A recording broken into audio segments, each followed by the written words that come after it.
Hello students, welcome back to my YouTube channel Mohit Singhal classes. आइए continue करते हैं हमारा चैप्टर जो लास्ट क्लास में भी चल रहा था, रेशियो एनालिसिस। और रेशियो एनालिसिस के अंदर आज हम करने वाले हैं कौन सा रेशियो? Proprietary ratio. काफ़ी सारे रेशियोज हमने लास्ट क्लास से पहले जो लेक्चर्स हमने रिकॉर्ड किए उसमें किए हैं, जैसे करंट रेशियो किया था हमने, डेट टू इक्विटी रेशियो किया था, काफ़ी सारे रेशियोज हमने उसके अंदर किए हैं। अगर आपने वो वीडियोज अभी तक नहीं देखी हैं तो चैनल पर जाइए और उन वीडियोज़ को अच्छे से एक बार देख लीजिए, जिससे आप इस रेशियो तक पहुंचने से पहले अपने सारे कॉन्सेप्ट को क्लियर करते चलें। ठीक है, तो आज हम स्टार्ट करने वाले हैं proprietary ratio and I am strictly following the book of ISC class 12 TS Grewal. ठीक है, बुक कोई भी हो, कॉन्सेप्ट क्लियर होना चाहिए, बुक डजेंट मैटर। ठीक है, तो हम आज स्टार्ट करने वाले हैं प्रोप्राइटरी रेशियो और इसके कुछ हम प्रैक्टिकल क्वेश्चंस करेंगे जिससे कॉन्सेप्चुअल क्लैरिटी आ जाए कि जो पढ़ा है वो एक्चुअली में अप्लाई हो रहा है। ठीक है, तो भाई आज हम स्टार्ट करने वाले हैं proprietary ratio.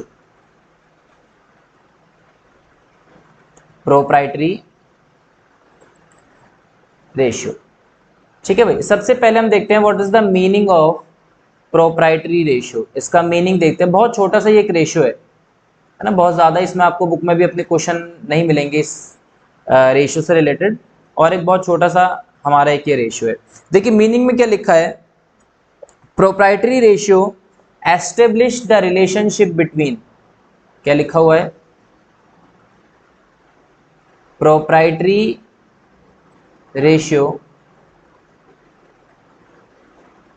establish the relationship between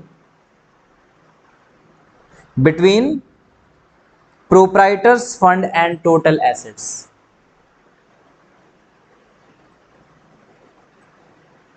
proprietors fund and total asset। ठीक है भाई, तो प्रोप्राइटरी रेशियो आपको दो एरियाज के बीच में एक रिलेशनशिप बताता है। What are these two areas? The first is proprietors fund, I am underlining these words. ठीक है, the first is proprietors fund, इसको हम बोल सकते हैं शेयर होल्डर्स फंड या फिर इक्विटी। ठीक है, एंड टोटल एसेट, इसको हम शेयर होल्डर्स फंड के नाम से भी बोलते हैं, शेयर होल्डर्स फंड और इक्विटी। ठीक है भाई, इक्विटी के नाम से भी हम इसको बोलते हैं। अच्छा भाई, इसके फॉर्मूले की जरा हम बात करते हैं, तो फॉर्मूला क्या होगा हमारा प्रोप्राइटरी रेशियो का? तो देखिए फॉर्मूला होगा हमारा इसका,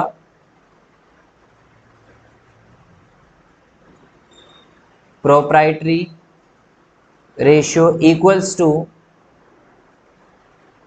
शेयर होल्डर्स फंड या फिर इक्विटी भी बोल सकते हैं। ठीक है भाई, शेयर होल्डर्स फंड या फिर equity upon total assets, total assets. ठीक है भाई, तो इन दो चीज़ों के बारे में हमें जानना है। जब हमें दोनों चीज़ें मिल जाएंगी, फॉर्मूले में डालेंगे वैल्यूज को और आंसर आ जाएगा हमारा। क्या क्या वो दो चीज़ें हैं? The first one is, this is share holders fund and the second one is total assets. वैसे अगर आप ध्यान से सोचोगे, अगर आपने लास्ट वीडियो देखी होगी, तो शेयर होल्डर्स फंड हम पहले निकालना सीख चुके हैं, लेकिन फिर भी मैं इस वीडियो के अंदर भी इसको कवर कर लेता हूँ कि इसको एक्चुअली में निकालते कैसे हैं, क्या क्या चीज़ें शेयर होल्डर्स फंड या इक्विटी के अंदर आती है हमारी। ठीक है, तो देखिए सबसे पहला क्या आता है हमारा इसके अंदर, शेयर होल्डर्स फंड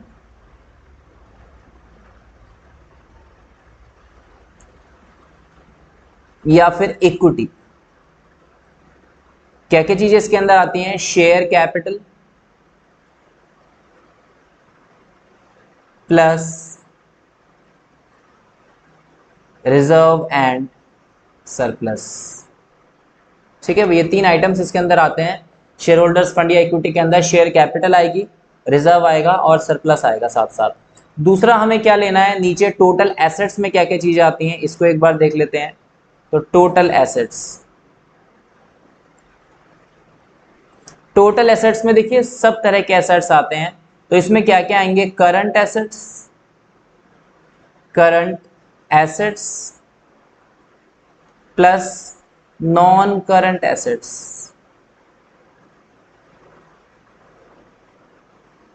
ठीक है भाई, कोई भी करंट एसेट है, कोई भी नॉन करंट एसेट है, वो इसके अंदर इंक्लूड किया जाता है। एक चीज याद रखिएगा, आपको याद है जब हमने करंट रेशियो की रिकॉर्डिंग की थी तो करंट रेशियो में हमने बात करी थी कि current assets does not includes loose tools and spare parts. ठीक है, ये मैंडेटरी है हर फॉर्मूले में, जहां जहां भी करंट एसेट्स आता है, ठीक है, उस फॉर्मूले के अंदर करंट एसेट के अंदर लूज टूल्स और स्पेयर पार्ट्स को इंक्लूड नहीं किया जाता। ठीक है, excluding loose tools and spare parts. ठीक है भाई, लूज टूल्स और स्पेयर पार्ट्स जो हैं हमारे करंट एसेट्स का पार्ट नहीं होते। वैसे क्वेश्चन में आपको दे भी नहीं रखे होंगे, इसके अंदर ये वाला जो रेशियो हम कर रहे हैं प्रोप्राइटरी रेशियो, इसमें लूज टूल्स और स्पेयर पार्ट्स दिए वैसे नहीं होंगे आपको, लेकिन फिर भी आपको पता होना चाहिए that loose tools and spare parts are not a part of current asset in proprietary ratio. बल्कि ये तो किसी भी करंट एसेट का पार्ट नहीं होता रेशियो एनालिसिस के अंदर, हम इसको अलग कर देते हैं, एकदम साइड कर देते हैं। ठीक है, तो ये हमारे एक बहुत छोटा सा रेशियो है जिसके अंदर हम क्या करते हैं, रिलेशनशिप चेक करते हैं between equity and total assets. Equity निकालने का तरीका क्या है, इक्विटी को एग्जामिनर शेयर होल्डर्स फंड के नाम से भी बुलाता है। फॉर्मूला क्या है, share capital plus reserve and surplus. ठीक है, और टोटल एसेट्स में क्या आता है, total assets include all the assets, means current assets as well as fixed assets, दोनों ही एसेट इसके अंदर हम इंक्लूड करते हैं, करंट और फिक्स। ठीक है, और कुछ क्वेश्चंस करते हैं, एक दो तो आइडिया हो जाएगा हमें इसके अंदर कि एक्चुअली में जो हमने लिखा है वह अप्लाई हो रहा है। अच्छा देखिए, प्रोप्राइटरी रेशियो से रिलेटेड वैसे बुक में देखेंगे तो हम दो ही क्वेश्चन है, एक 32 है, एक क्वेश्चन नंबर 33 है। I am following the latest edition. ठीक है, 2022 latest edition I am following. Examples में जब आप जाओगे तो इलस्ट्रेशंस में भी आपको क्वेश्चंस मिल जाएंगे, तो इलस्ट्रेशन से भी आप कर सकते हैं, या फिर जो भी आप अपनी बुक फॉलो कर रहे हैं उसमें से क्वेश्चंस करिएगा। कॉन्सेप्ट समझ में आ जाना चाहिए बस, बाकी सब चीजें क्लियर है। चलिए एक बार देखते हैं ट्राई करके कि हमने जो सीखा है वो एक्चुअली में अप्लाई है या नहीं है। Question number 32 this time we are doing. The question says from the following information calculate proprietary ratio, है ना, we have to calculate the proprietary ratio. और देखो क्या क्या इंफॉर्मेशन दी है क्वेश्चन में, मैं लिख देता हूं आपके लिए। Share capital they have given us which is 10 lakhs. Then non-current assets, non-current assets of rupees 44 lakhs. Then reserve and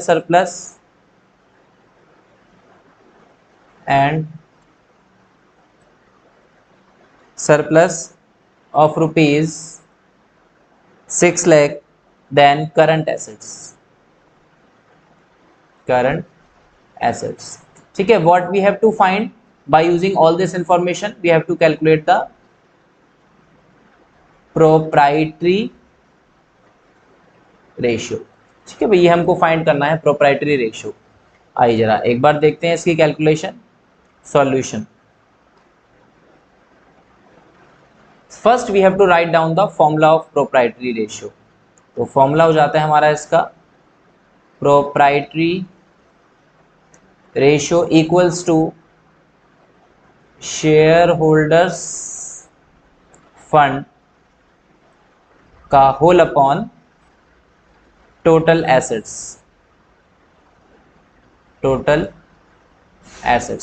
ठीक है भाई, दोनों चीजें निकालनी पड़ेंगी हमें। सबसे पहले हम निकाल लेते हैं क्वेश्चन के अंदर शेयर होल्डर्स फंड की कैलकुलेशन कर लेते हैं। तो शेयर होल्डर्स फंड पहले निकाल लेते हैं हम। Share holders fund equals to, याद है आपको क्या क्या चीजें ऐड होती हैं शेयर होल्डर्स फंड में, share capital plus reserve and surplus. तो देखिए शेयर कैपिटल ये रही हमारे पास ऊपर 10 लाख की, यहां से उठाएंगे, प्लस रिजर्व भी हमारे पास है, सरप्लस भी कंबाइन दिया हुआ है हमें, ये रहा देखिए 6 लाख का, दिस कम्स टू 16 lakhs। ठीक है भाई, 10 lakhs प्लस 6 lakhs 16 lakhs। ये तो शेयर होल्डर्स फंड आ गया, इसकी वैल्यू ऊपर डाल दीजिए, यहां पर देखिए 16 लाख। ठीक है, अब नीचे आते हैं, अब आते हैं हम किसके अंदर, यहां पर टोटल एसेट्स के अंदर। तो देखिए भाई टोटल एसेट्स कैसे निकलेंगे हमारे, total assets includes current assets as well as non current, सारे एसेट्स ले लेंगे हम इसके अंदर। तो देखिए करंट एसेट्स तो हमारे पास ये रहे क्वेश्चन के अंदर। अच्छा मैंने इसका अमाउंट नहीं लिखा, करंट एसेट्स दे रखे हैं हमारे पास 20 लैक्स के, मैं इसकी वैल्यू डाल देता हूँ यहाँ पर। करंट एसेट्स थे हमारे पास 20 लैक्स के, तो यहाँ पर हम नीचे ले लेते हैं करंट एसेट्स को of rupees 20 lakhs plus non current assets हमारे पास ये रहे 44 लैक्स के, 44 लैक्स। तो दिस कम्स टू 44, 54, 64 लैक्स। ठीक है भाई, आइए जरा इसको हम सॉल्व कर लेते हैं। नीचे वैल्यू डालते हैं 64 लैक्स। चलिए, यानी कि 16 लाख डिवाइडेड बाय 64 लाख। तो भाई इसको सॉल्व करके देखते हैं, देखिए एक बार क्या हमारी वैल्यू आती है। 16 lakhs divided by 64 lakhs, 64, the answer is 0.25 ratio 1। Let me check, एक बार पीछे चेक कर लेते हैं। The question is question number 32, 32 का 25%, एकदम करेक्ट दिया इन्होंने हमें, बिल्कुल करेक्ट है भाई। तो ये आ गया हमारा, देखिए क्या answer, 0.25 upon 1 means 0.25 ratio 1। This is the answer of proprietary ratio. ठीक है भाई, एकदम करेक्ट आया आंसर हमारा। Next question is question number 33। दो ही क्वेश्चन है वैसे इस मेथड के अंदर, आपकी बुक में मे भी ज्यादा हो सकते हैं इससे। इलस्ट्रेशंस भी हैं काफी सारे, उनको भी ट्राई कीजिएगा, क्योंकि इलस्ट्रेशंस में कुछ ऐसे पॉइंट्स होते हैं कभी कभार जो क्वेश्चंस में गिवन नहीं होते, है ना, नई नई चीजें गिवन होती है क्वेश्चंस इलस्ट्रेशंस के अंदर, सॉरी। ठीक है, तो वहां से भी आपको काफी चीजें मिल जाएंगी। 33 करके देखते हैं एक बार। What they have told us, they told that from the following information calculate proprietary ratio and debt to equity ratio. दो चीजें निकालनी है भाई हमें, proprietary ratio and debt to equity. तो सबसे पहले मैं इंफॉर्मेशन लिखता हूं इसके अंदर। What they have given us, current assets, they have given us current assets of rupees 8 lakhs। Then non current assets, मैं एब्रीवेशन यूज कर रहा हूं, शॉर्ट फॉर्म में लिख रहा हूं, प्लीज पेपर में आप नहीं यूज करेंगे इस चीज को। Non current assets 8 lakhs। then long term borrowings, long term borrowings, ये आ गया हमारा 5 lakhs। then long term provisions,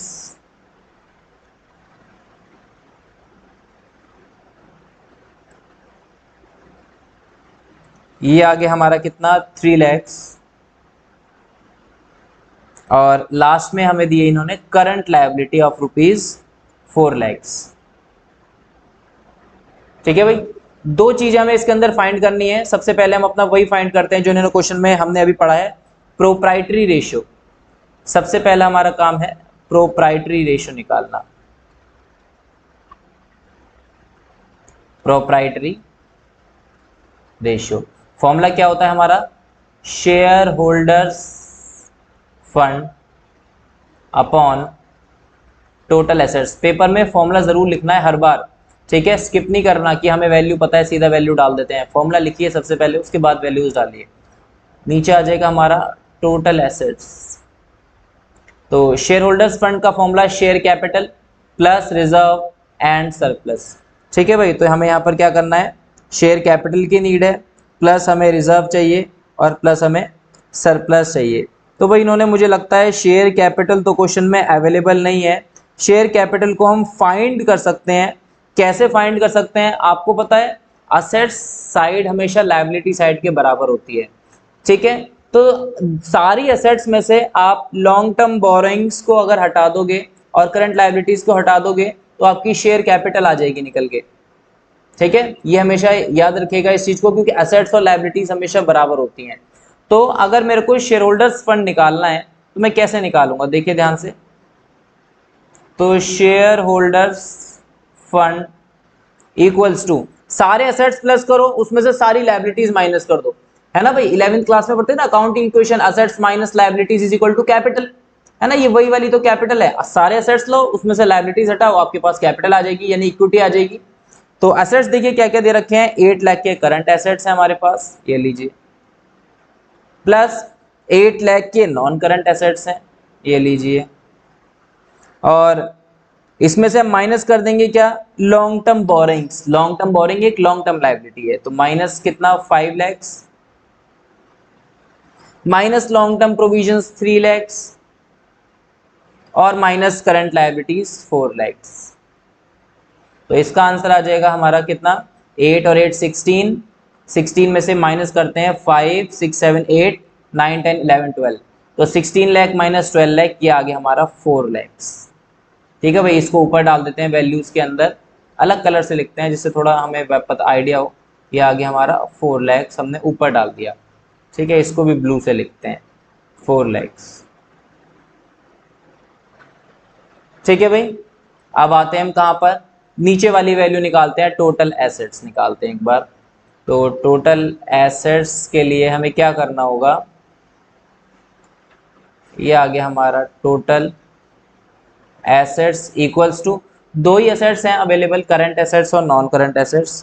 current assets are rupees 8 lakhs, plus non current assets are again of rupees 8 lakhs. ठीक है भाई, ये दोनों मिलकर कितने के बन गए हमारे, 16 लैक्स के। इसको भी हम जाकर ऊपर डाल देते हैं फॉर्मूले में 16 लैख। तो भाई इसका आंसर क्या आएगा हमारा, 4 लैख बाय 16 लैख। तो इसको देखिए सॉल्व कर लेते हैं एक बार, 4 lakh divided by 16 lakhs, answer is again 0.25 ratio 1, यानी कि 0.25 अपॉन 1 कह सकते हैं, 0.25 रेशो 1। ठीक है भाई, अभी हमें इसके अंदर एक रेशो और निकालना है, लेकिन पहले हम इस वाले रेशो को एक बार पीछे से चेक कर लेते हैं। बिल्कुल करेक्ट आया भाई हमारा ये 0.25 रेशो 1। अभी इसमें हमें ना एक रेशो और निकालना है, क्वेश्चन ने बोला था डेट टू इक्विटी रेशो भी निकाल के बताओ। तो डेट टू इक्विटी रेशो का फॉर्मूला देखिए क्या होगा, इसको स्लाइड अप कर देते हैं। तो हमें निकालना है अब यहाँ पर debt to equity ratio, debt to equity ratio formula होता है डेट टू इक्विटी रेशियो का डेट अपॉन इक्विटी। अब देखिए डेट का मतलब पता है कौन से डेट्स होते हैं, ये लॉन्ग टर्म वाले डेट्स होते हैं हमेशा। डेट मतलब लॉन्ग टर्म डेट्स, इस चीज को ध्यान रखिएगा, शॉर्ट टर्म वाले हमें डेट्स की जरूरत नहीं है यहाँ पर। These debts are always long term debts. और इक्विटी तो हमने अभी अभी ऊपर निकाल लिया है, तो पहले हम डेट्स निकाल लेते हैं यहाँ पर। तो डेट निकालने का फॉर्मूला मैं आपको रिमाइंड करा देता हूँ एक बार फिर से, long term borrowings plus long term provisions. ठीक है भाई, लॉन्ग टर्म बोरिंग और लॉन्ग टर्म प्रोविजंस दोनों क्वेश्चन में अवेलेबल है। Long term borrowings are of rupees 5 lakhs, plus long term provisions are of rupees 3 lakhs. जब हम इसको ऐड करेंगे दोनों को, we get the value of rupees 8 lakhs. इसको ऊपर डाल देते हैं हम यहाँ पर 8 लाख में, ये लीजिए। इक्विटी तो भाई अभी अभी हमने ऊपर निकाली थी, देखो ऊपर जाते हैं तो इक्विटी ये रही। शेयर होल्डर्स फंड तो हमने अभी निकाला था ऊपर, इसको इक्विटी बोलते हैं, ये इक्विटी है हमारी। तो इसी को हम ले लेते हैं 4 लाख नीचे फॉर्मूले में, ये लीजिए यहाँ पर आ गया 4 लाख। तो आंसर आएगा भाई हमारा, जब इसको वैल्यू को काटेंगे 2/1, इट मीन्स 2:1। करेक्ट है भाई, बहुत सिंपल सा रेशियो है एक हमारा प्रोप्राइटरी रेशियो, जिसके अंदर हम क्या करते हैं, we always calculate the relationship between the two fractions. Number 1 is, ऊपर लेते हैं हम इसके अंदर क्या फॉर्मूला देखिए दोबारा से, शेयर होल्डर्स फंड यानी कि इक्विटी, और नीचे हम लेते हैं total assets. Share holders fund निकालने का तरीका क्या है, share capital plus reserve plus surplus.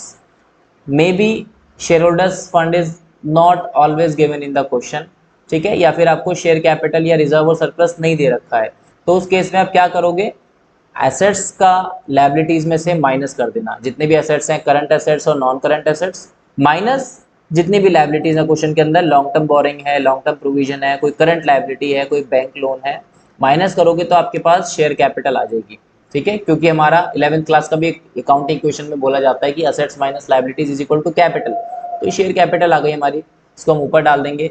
और नीचे हम डिनोमिनेटर में क्या लेते हैं, टोटल एसेट्स। टोटल एसेट्स का फॉर्मूला है current assets plus non current assets, ठीक है भाई। ये वाला फॉर्मूला तो हमने लास्ट क्लास में कर लिया था, ये वाला जो डेट टू इक्विटी रेशियो है ये तो बीच में आ गया तो हमने इसको कर लिया आज, वरना ये लास्ट रिकॉर्डिंग की थी हमने डेट टू इक्विटी रेशियो की, जिसमें ऊपर हम डेट लेते हैं यानी कि लॉन्ग टर्म डेट्स होते हैं, सिर्फ formula long term boring plus long term provision, और नीचे इक्विटी लेते हैं, इक्विटी का फिर से वही फॉर्मूला है share capital plus reserve plus surplus.